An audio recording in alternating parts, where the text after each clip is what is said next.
একজন বিশিষ্ট নাগরিক ঠিক করবেন, যার একজন অবশ্যই মহিলা হবে। এই সার্চ কমিটি দিয়ে যে নির্বাচন কমিশনটি গঠিত হয়েছিল 2022 সালে, তারা 2024-এ কি নির্বাচন আমাদেরকে উপহার দিয়েছে আমরা দেখেছি। সার্চ কমিটি নিয়ে অনেকগুলো কথা হতে পারে।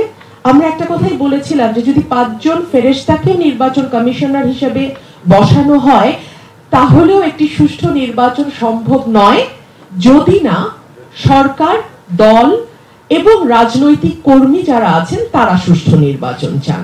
যাই হোক, আমাদেরকে আজকে খুবই লিমিটেড আলোচনা করতে হবে। সার্চ কমিটি গঠনের ব্যাপারে আমি এটুকুই বলতে চাই, যেহেতু এই পজিশনগুলোতে, এই সাংবিধানিক পদগুলোতে যখন যেই সরকার ক্ষমতায় আসে, যেই দল ক্ষমতায় আসে, তারা আপ্রাণ চেষ্টা করে তাদের নিজেদের লোকদেরকে পদায়ন করতে। সুতরাং আমরা মনে হয় যদি আমরা ওপেন করে দিই সার্চ কমিটিটা, যে রাজনৈতিক দলগুলো নাম দেখ, তাদের মধ্যে কোন দল কাদেরকে নাম দিচ্ছে সেই নামগুলো পাবলিক করা হোক, সেগুলোর উপরে এই ধরনের গোল টেবিল আলোচনার আয়োজন করা হোক, তাদের পক্ষে বিপক্ষে বিতর্ক হোক, তারপরে সেখান থেকে নাম নিয়ে আমরা সার্চ কমিটি গঠন করব। সার্চ কমিটি গঠনের পরে আবারও আসছে যে ইলেকশন কমিশনার কারা হবেন, সার্চ কমিটি কাদেরকে ইলেকশন কমিশনার হিসেবে বসাবেন, সেখানেও আমি আবারও ফিরে যাব রাজনৈতিক দলগুলোর কাছে, বিকজ তারা সবচেয়ে বড় স্টেক হোল্ডার। তাদের অনেক রকম দোষ আছে, সেটা নিয়ে আলোচনা করব পরে, কিন্তু তারাই সবচেয়ে বড় স্টেক হোল্ডার এবং দেশের মানুষ। সুতরাং আবারও আমরা ফিরে যাব সেই রাজনৈতিক দলগুলোর কাছে, সেখান থেকে নাম আসুক ইলেকশন কমিশন হিসেবে তারা কাদেরকে দেখতে চান। সেই নামগুলো বিএনপি কাদের নাম দিচ্ছে, আওয়ামী লীগ কাদের নাম দিচ্ছে, জামাত কাদের নাম দিচ্ছে, জাতীয় পার্টি কাদের নাম দিচ্ছে, অন্যান্য যে রাজনৈতিক দলগুলো আছে তারা কাদের নাম দিচ্ছে, একেবারেই পরিষ্কার, ট্রান্সপারেন্ট, স্বচ্ছ হোক।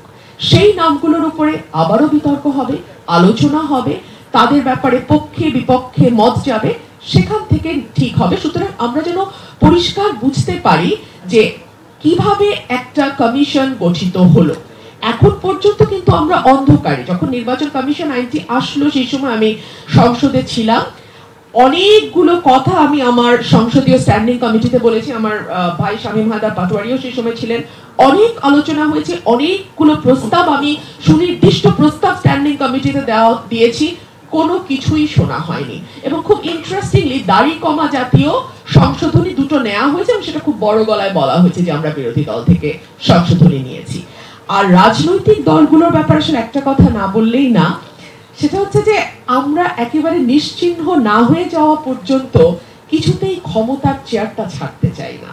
এবং এটা ছাড়তে চাই না বলেই চিফ জাস্টিস থেকে শুরু করে একেবারে ইউএনও পর্যন্ত সব আমার হতে হবে, আমার নিজের হতে হবে, এবং এমন হতে হবে যাতে আমি যা চাই, যেভাবে চাই, যখন চাই, যে প্রক্রিয়ায় চাই, এক্স্যাক্টলি ওইটাই ইমপ্লিমেন্ট করতে হবে। আমি আজকে খুব মাইনিউটলি লক্ষ্য করছিলাম, আমি দেখছিলাম আজকে কিন্তু আওয়ামী লীগের কোনো রিপ্রেজেন্টেটিভ এখানে নাই, কিন্তু গত 1.5 মাস আগেও আওয়ামী লীগ ছাড়া আসলে কিছুই আমরা চোখে দেখি নাই। এটা কিন্তু একটা বড় শিক্ষা আমাদের জন্য। কিন্তু আনফরচুনেটলি আমাদের চেয়ারটাতেই সম্ভবত কোনো সমস্যা আছে, যে কারণে যাই হোক না কেন এই শিক্ষাটা আমরা আসলে কেউই নেই না। ধন্যবাদ।